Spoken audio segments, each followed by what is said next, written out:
જય ગુરુ મહારાજ. ઘણા બધા એવી વાતો કરતા હોય છે કે પરમાત્મા ક્યાંય છે, પરમાત્માનો દ્વાર ક્યાં છે, પરમાત્માની ભક્તિ કેવી હોય, પરમાત્માની ભક્તિ કેવી રીતે કરવરાય, સાચી ભક્તિ કોણ બતાવે.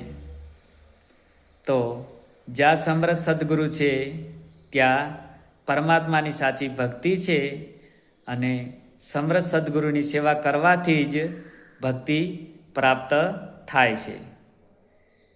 અને પરમાત્માના દ્વારની વાત આવે તો જે કોઈ ભક્ત ગુરુ મહારાજની સેવા કરે છે એ પરમાત્માને પ્રિય છે. ગુરુ મહારાજની સેવા એ પરમાત્માની સેવા છે. એટલે પરમાત્મા પણ એવું કહે છે કે ગુરુદ્વારે ખાલી હાથે ના જવું જોઈએ.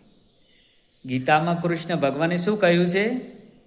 પત્ર પુષ્પ ફલે તોય, ફૂલ નહીં તો ફૂલની પાંખડી, ફૂલ નહીં તો ફૂલની પાંખડી. ખૂબ પ્રેમથી, ખૂબ ભાવથી, ખૂબ દિલથી ગુરુ મહારાજને પાંખડી પણ અર્પણ કરશું ને તો ગુરુ મહારાજ પાંખડી પણ સ્વીકારી લેશે. એટલે આપણે ઘણું નહીં તો થોડું પણ કોઈક તો ગુરુ મહારાજને અર્પણ કરવું જોઈએ. બસ હરિઓમ તત્સત સદગુરુ ભગવાન કી જય.